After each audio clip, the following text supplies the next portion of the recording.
attention. And I want to start out with a little bit of that song. The first verse says, going to be someone, going to give something. I'm taking it on, I'm taking it on. It's going to be my life, so I'm going to live each day and each night taking it on. I'm taking it on. Now, you know, we all have stuff to take on. All God's children got stuff to take on. And in our falling forward, like I was talking about last week, we sometimes trip. No, others may not call it trip. Others may call it a failure. Others may call it a mistake. Others may see it as a red flag for something we need to mentally work on. Now, all of us feel that way, or one of those ways, when we trip in our falling forward, or when we trip over in some experience. And I have a quote here from the basketball great Kobe Bryant, and I'm not a big basketball fan, but when I was looking up this quote and looking him up a little more, I mean, I knew who he was, but I found out that he is quite the basketball great. I know some people didn't like him much, but as far as how they rate basketball players, he is one of the greatest of all times. He said this: I have self-doubt, I have insecurity, I have fear of failure. I have nights when I show up at the arena and I'm like, my back hurts, my feet hurt, my knees hurt. I don't have it. I just want to chill. We all have self-doubt.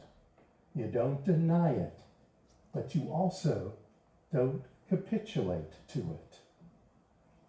You embrace it. Now imagine this guy who is, and everybody knows he's making tens of millions, if not upper, of dollars every time he walks onto that court. Not to mention all the practice and personal appearances, but every time he walked, he's retired, right? Every time he walked on that court, everybody was staring at him. Yeah, they liked other players, etc., but they were staring at him. What's he going to do to make this work today for this team, for our team? So not only did he have that pressure, but, you know, he had aches and pains from, you know, working hard. Obviously, it's a very physical experience to be a basketball player, and one that, you know, every other person on that team wants to, you know, knock them as much as they can. So even with that, even knowing and coming to work with that, imagine coming to work with that happening every day. That you go to work and you know there's somebody there who wants to push you around and hurt you in some way.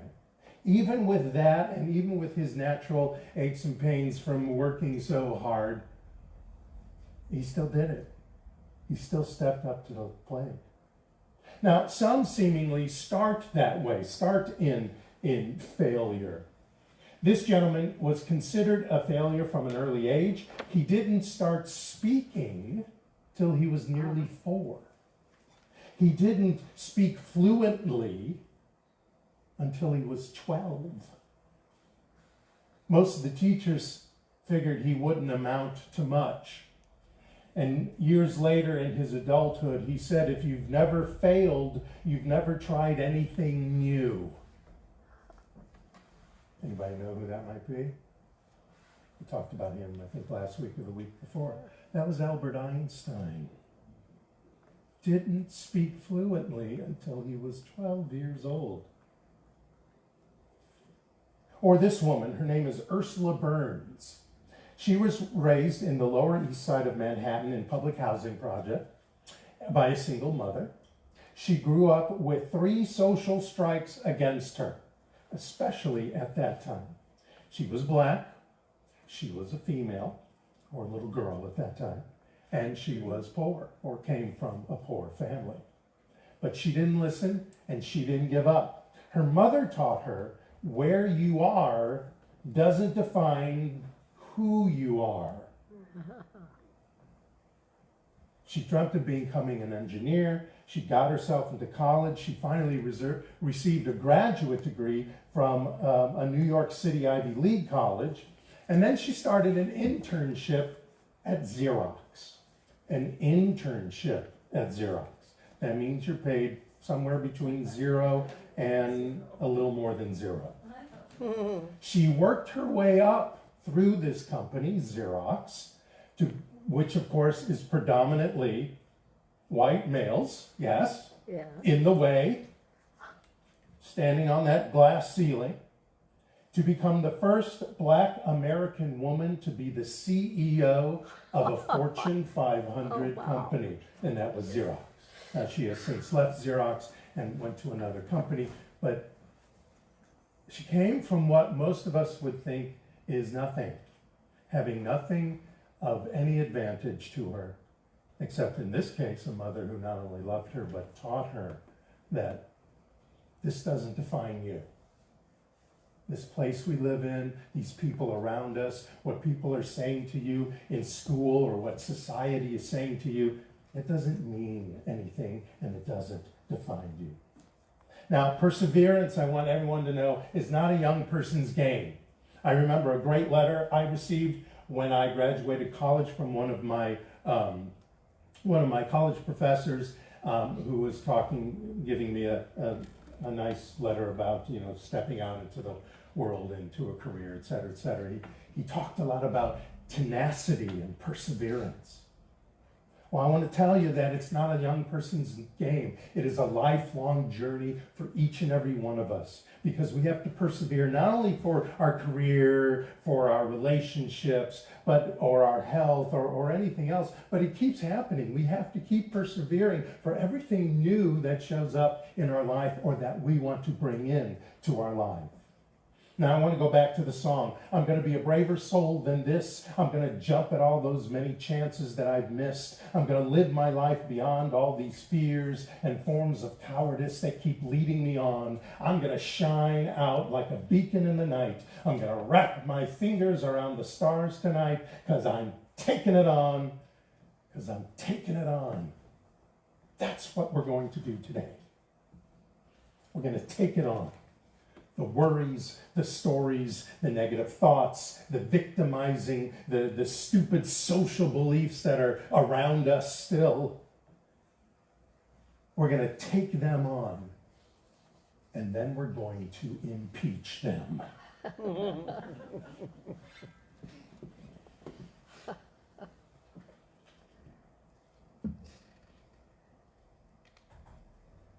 Hear ye, hear ye, hear ye. The articles of impeachment shall now begin.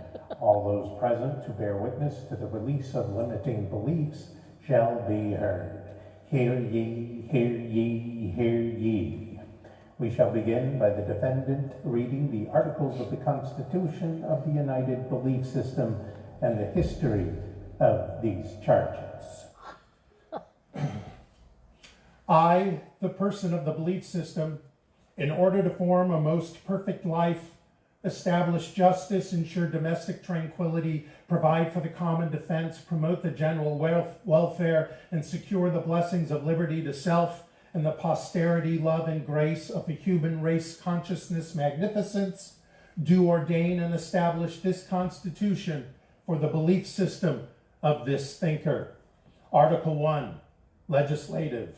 When in the course of falling forward, we may trip upon habitual thoughts, feelings, and beliefs that no longer serve us, in that instance, a process of impeachment must be served.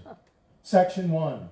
All legislative powers herein granted shall be vested in a Congress of the thinker by spiritual practice means, which shall consist of conscious mind and the thinker. Section 2, the thinker shall have the sole power of impeachment. Section 3, the conscious mind shall have the sole power to try all impeachments. When sitting for that purpose, one shall be on oath, affirmative prayer, contemplation, meditation, or focused deep affirmation. When the beliefs of the individualized united belief system is tried, the divine mind shall preside, and no belief shall be convicted without the concurrence of 2/3 of the thoughts present. Dr. Holmes said 51%. Section 4, judgment in cases of impeachment shall not extend further than to the removal from mind and subsequent disqualification to hold and enjoy any additional thought and feeling of honor, trust, or profit under the united belief system. But the belief convicted shall nevertheless be liable and subject to indictment, trial, judgment, and punishment of removal according to the law of cause and effect. Article 2, Executive, Section 1. The executive power shall be vested in a thinker of the belief system. It shall hold its office during the term of eternity. Section 2. The thinker shall have power to grant reprieves and pardons for offenses against the united belief system, except in cases of impeachment. Section 3. The thinker shall from time to time give to the mind information of the state of the belief system, and recommend to their consideration such measures as the thinker shall judge necessary and expedient. The thinker may, on extraordinary occasions, convene both conscious and subconscious mind, or either of them, and in case of disagreement between them, shall respect the conscious mind, because the conscious mind is more powerful than the subconscious mind. The thinker may receive ambassadors of prosperity and other positive ministers, and shall take care that the laws be faithfully executed through the commission of all the thoughts and feelings of the united belief system.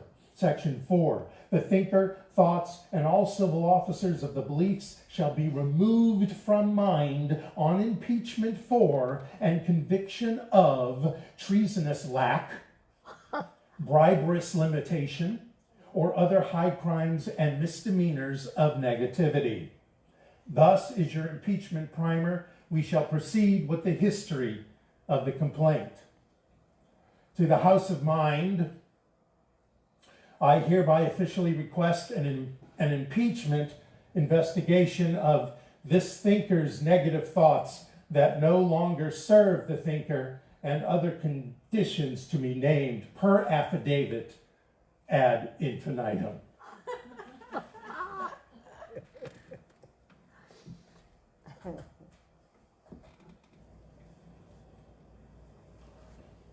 The House of Mind Judiciary Committee has received said request, and the Subcommittee on the Constitution of the United Belief System has investigated said complaints and finds merit to the charges. Therefore, articles of impeachment describing the specific offenses has been prepared, forwarded to the full Judiciary Committee for a vote, approved, and voted in the majority in the full House for approval to deliver such articles to conscious mind and thinker. We shall now hear from the prosecution.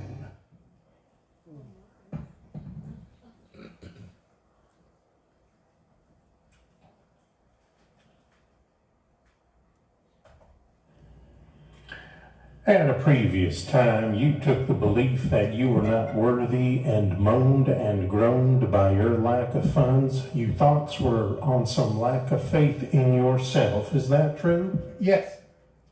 At a previous time, you took the belief that you were not lovable and sat home alone, feeling lonely and not attempting to call a friend or go out on your own to meet people. Is that true? Yes. At a previous time, you believed the diagnosis of a medical professional, thinking your prognosis was only that which you were told, and not that divine right action along with the prescribed medication or procedure would make you well. Is that true? Yes. At a previous time, you thought of often with feelings backing those thoughts that your career was never going anywhere and you were past your prime and didn't deserve having a career in your passion. Is that true? Yes. These are the charges and have been confirmed by the thinker. The prosecution rests. The impeached thoughts and beliefs of the thinker may speak. Thank you. I have a prepared speech. Well, I just want to say that I shoulda, woulda, coulda, and my upbringing and fear and shame are strong, and the self-talk and doubt is rampant, and there are good reasons for these thoughts and beliefs because, life gets confusing and dramatic, and woe is me, And basically, I'm just unlovable, and everything is in the way. There's lack and limitation and low self-esteem and victimhood, and I got a family heirloom, a medical heirloom to hold on to, not to mention an insufficient background in education and quite the goofy height that I have, an inappropriate age right now, and a few phobias and addictions to loneliness, anger, fear, shame, blame, and guilt. But furthermore, in my defense, I believe that none of these thoughts have happened. That if they did, it wasn't that bad. If it was that bad, that's not a big deal. And if it is a big deal, that's not the thinker's fault. And if it was my fault, well, then I didn't mean it. And if I did mean it, well, you deserved it. The defense rests.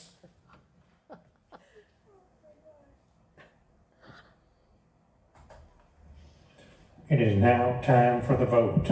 All those in favor of the thinker having these thoughts, feelings, and beliefs impeached and removed from its belief system and hereto prohibited from all future thought holding, say aye. Aye. So says the conscious mind, and so it is.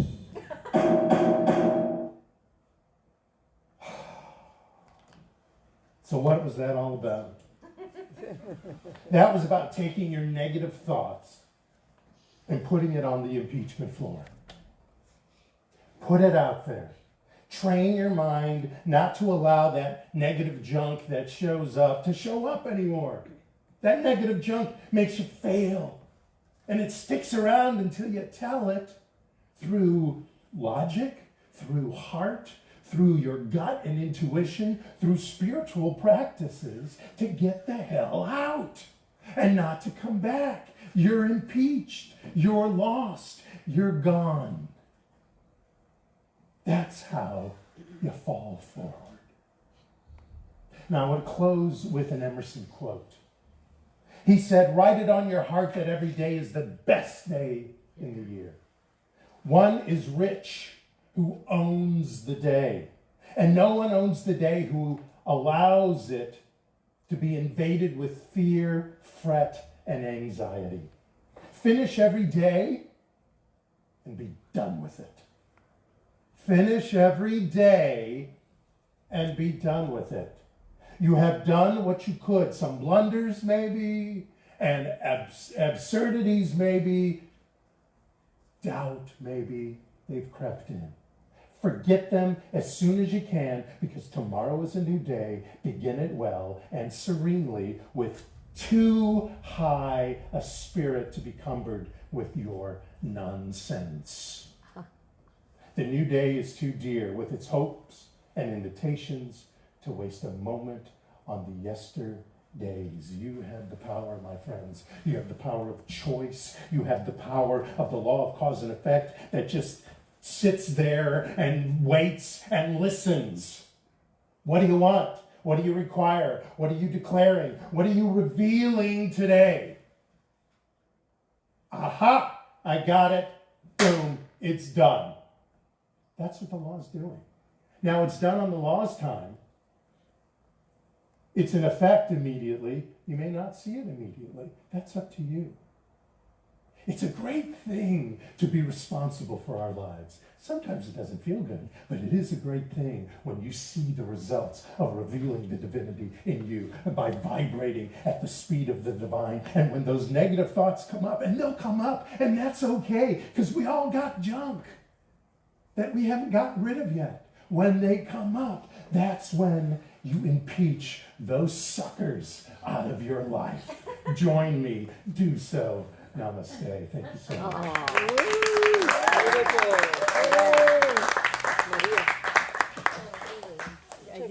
I did already.